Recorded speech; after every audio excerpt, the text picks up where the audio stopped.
do porquê grande parte das pessoas que têm diabetes não conseguem manter um bom tratamento. Seja muito bem-vindo, seja muito bem-vinda à Live D20, onde aos domingos a gente conversa sobre medicamentos, alimentação e o exercício físico no tratamento de quem tem diabetes. Meu nome é Roberto Doro, eu sou personal trainer para pessoas com diabetes e eu te ajudo a ficar mais tempo com a glicemia no alvo e ter a hemoglobina glicada menor do que 7%. Eu sei bem o que você sente porque eu tenho diabetes tipo 1 há mais de 40 anos. Então, na live de hoje, eu vou justamente conversar a respeito do porquê grande parte das pessoas que têm diabetes não conseguem manter um bom tratamento. Né? Porque se a gente pegar aí, por exemplo, eu com 40 anos atrás, aí quer dizer, que recursos que a gente tinha para tratar o diabetes? Eram recursos bastante limitados. Conhecimento também era limitado. Hoje a gente tem a tecnologia que está a nosso favor, o conhecimento ele está a todo momento sendo aprimorado, a ciência está sempre à frente, então trazendo novas tecnologias para o tratamento do diabetes, tanto na parte de tratamento medicamentoso, seja os antidiabéticos orais. Hoje nós temos aí uma gama grande de medicamentos, esses medicamentos muitas vezes associados no mesmo comprimido, 2, 3 medicamentos ali, quer dizer, algo maravilhoso para ajudar a tratar o diabetes. Insulinas, né? Estamos fazendo, claro, comemorando aí 100 anos de descobrimento da insulina, mas hoje a gente tem uma quantidade de análogos de insulina humana no mercado muito grande e com modificações na cadeia proteica, onde você tem insulina de ação de curta duração, de ação ultra rápida, ação rápida, ação regular, ação intermediária, longa duração e muito longa duração. Olha a quantidade de insulinas que a gente tem, sem contar que tem aí várias nuances aí em todas essas quantidades de insulina aí que eu falei. Fora isso que a gente tem o glicosímetro, tem o aparelho para ajudar a gente a medir a glicose. Além do glicosímetro, nós temos os sensores de glicemia. Eles medem no interstício, tem lá uma linha de atraso, mas ainda precisa de algum ajuste tecnológico? Precisa, mas dá para a gente ter noção do que está acontecendo com a nossa glicemia. O valor não dá para confiar, talvez não. Em algum momento não dê. Por exemplo, durante o exercício a gente tem muita dificuldade em confiar exatamente no valor que o sensor está mostrando. Mas ele tem as setas de tendência. E essas setas de tendência, quer dizer, o valor que está aparecendo ali, está mostrando uma seta para cima, quer dizer que está daquele valor para cima. Agora está mostrando uma seta para baixo, daquele valor para baixo. Se tiver duas setas, quer dizer que, se estiver subindo, está subindo muito rápido, se estiver baixando, está baixando muito rápido.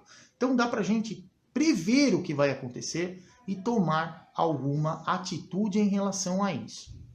Agora, por que com tanto conhecimento, com tanta tecnologia, grande parte das pessoas que têm diabetes, seja diabetes tipo 1, diabetes tipo 2, ou mesmo diabetes gestacional, acaba muitas vezes não tendo um bom controle do diabetes.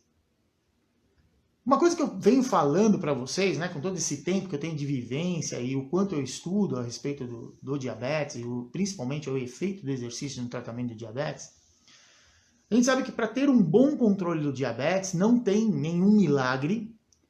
Conhecimento está aí, vários trabalhos são publicados, os médicos sempre têm o mesmo discurso, os nutricionistas o mesmo discurso, nós que somos da educação física também o mesmo discurso, de que você só consegue ter aí um bom tratamento no diabetes quando você se apoia nos 3 pilares do tratamento. Então não adianta você ter diabetes e falar, eu tomo medicamento, eu estou controlado. Não, esse é só um dos passos que você precisa dar. É um dos pilares, é um dos apoios que você tem para o tratamento do diabetes. Não adianta tomar um medicamento e comer o que você quer na hora que você quer, sem controlar principalmente o carboidrato que você está comendo. Então, isso aí vai impactar de que maneira? Negativamente no seu tratamento. Deixar de fazer o exercício físico. Isso é algo que também prejudica bastante. E por que o exercício é tão importante para a gente? Porque o exercício ele faz com que a glicose que está lá no sangue, quer dizer, o açúcar que está circulando no sangue, durante o tempo que você está se movimentando ali fazendo exercício, está removendo a glicose que está no sangue. Isso é independente se você está com bastante insulina no sangue ou não. não precisa de insulina nesse momento do exercício para que o próprio corpo crie mecanismos para tirar o açúcar do sangue. Então o exercício ele é sim uma ferramenta extremamente ótima para ajudar. Tá, e aí vamos ver. Nós temos aí os 3 pilares, o medicamento, a alimentação e o exercício. Quem tem diabetes presta normalmente muita, mas muita atenção mesmo, principalmente no alimento. Então ele toma um medicamento, ele sabe que ele tem uma alteração ali na parte, para quem tem diabetes tipo 2, não está liberando uma quantidade adequada de insulina, tem lá resistência à ação da insulina aumentada e, consequentemente, não consegue ter um bom controle do diabetes. Para ajudar no controle, o que ele faz? Controla bastante a alimentação. Existe uma busca intensa por chás, por tipos de alimento que aumente menos a glicemia de quem tem diabetes. Isso vai ajudar? Sem dúvida alguma, ajuda. Mas sozinho resolve? Não, não resolve. Como também só o medicamento não vai resolver. Ou só o exercício também não vai resolver. O que nós que temos diabetes precisamos entender é que nós precisamos unir força. Lembra que isso aí sempre aparece tudo quanto é filme, todo mundo fala, né? Por que da união? Porque você pega um gravetinho e você facilmente quebra ele. Você junta 3, 4, 5 gravetos, quanto mais gravetos tiverem, mais difícil se torna você conseguir, vai ter que fazer muito mais força para poder quebrar. A mesma coisa no tratamento do diabetes. Se você trata só com o medicamento, você está se apoiando em um dos pilares. Ah, não, mas de vez em quando eu tomo medicamento, às vezes eu tomo, às vezes não, mas eu controlo muito a alimentação. Também não vai ter sucesso. Ah, mas eu estou fazendo o exercício, então até parei com o medicamento. Em alguns momentos isso é possível, isso é outra coisa que nós com diabetes precisamos entender. O tratamento do diabetes é algo muito, muito dinâmico. E, a partir do momento que se ajustou, olha, você vai tomar determinado medicamento, é por um período. Não quer dizer que você vai tomar aquele medicamento hoje até o final da sua vida. Isso não vai acontecer. Porque o nosso corpo ele vai modificando.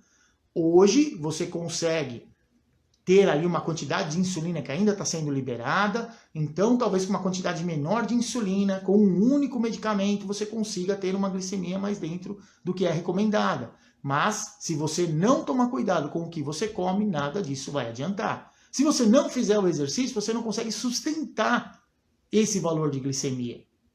Isso é algo que a gente também precisa ficar bastante atento. Não adianta você acordar de manhã, medir sua glicemia, minha glicemia está lá, deu 89, nossa, tá ótimo, tá perfeito. Tá, naquele momento. Depois que você tomou café da manhã, o que aconteceu com essa glicemia? E antes do almoço, como estava? E depois do almoço? E assim por diante. A glicemia, a quantidade de açúcar no nosso sangue, ela naturalmente varia. Ela não fica sempre o mesmo valor. O corpo naturalmente trabalha com isso. Quem tem diabetes tem um problema justamente não em colocar açúcar no sangue, mas em tirar o açúcar no sangue. E o que tende a levar a um processo que a gente chama aí de hiperglicemia. Quer dizer, fica lá com muito açúcar no sangue, valores acima de 180 mg por decilitro, e isso a médio e longo prazo traz aí bastante prejuízo para quem tem diabetes. O prejuízo começa inicialmente com problemas renais e com a visão, e se nada for feito, além de cada vez agravar mais a visão e os rins, também começa a agravar a parte nervosa do nosso corpo. Então todo o sistema de comunicação, né, das informações que vem da posição do nosso corpo, da onde o nosso pé está pisando, do nosso equilíbrio, vai para o sistema nervoso manda informações para que o corpo se reorganize, fica comprometido por conta de uma alta quantidade de glicose no sangue. Isso começa a trazer os desconfortos relacionados principalmente à neuropatia periférica, que se não for tratada também, e o diabetes não for tratado, continuar com a glicemia muito alta, essa pessoa naturalmente vai progredir para neuropatia autonômica. E aí é a parte pior, porque a parte autonômica é essa que eu estou falando do sistema se comunicar, independente da nossa vontade. O nosso sistema neurocentral tem uma parte que a gente controla, o que eu quero fazer, o que eu quero falar, o movimento que eu quero fazer, a força que eu quero colocar, eu controlo. Mas o meu corpo não controla. A gente não controla as nossas emoções, por exemplo. Quando a gente fica nervoso, fica ansioso, o que todo mundo fala? Ah, minha diabetes descompensa. Claro, porque o corpo sozinho tenta reorganizar essa situação. E ele libera hormônios que vão atrapalhar a ação da insulina. Então a gente tem que entender que o tratamento que a gente tem hoje pro diabetes, ele é pontual. Pode melhorar no sentido de diminuir muitas vezes a quantidade de medicamento, ou mesmo a dosagem do medicamento. Isso é muito comum em quem tem diabetes tipo 1. Você começa a controlar o que você come, fazer contagem de carboidrato, fazer exercício, você tem sim uma diminuição na quantidade de insulina que você toma. Ah, mas aí minha vida ficou muito corrida, eu larguei, eu abandonei o exercício. Vai ter que voltar de novo a aumentar a insulina basal, aumentar de novo a proporção lá de insulina com relação à quantidade de carboidrato que você está comendo. Caso contrário, você não vai ter controle. A mesma coisa do que tem diabetes tipo 2. Então, uma coisa que a gente precisa ter muito claro para nós é, para se ter, primeiro, eu quero ter um bom controle do diabetes, ótimo, então você precisa tomar o medicamento do jeito que o médico prescreveu para você, controlar sua alimentação, não comendo grandes quantidades de carboidrato de uma vez só e fazer o exercício físico. Desse jeito você consegue controlar. A mensagem que eu tinha para trazer para vocês era essa. Lembre-se, você não vai conseguir ter um bom tratamento do diabetes se você não colocar o medicamento, o controle alimentar e o exercício físico. Se você conseguir, vai ser por um período e que em algum momento isso aí não vai dar certo. Isso acontece. O dinamismo no tratamento ele também está presente e a ideia aqui para vocês é trazer sim conhecimento, porque o conhecimento ele salva. E lembre-se que o exercício é tudo de bom para quem tem diabetes.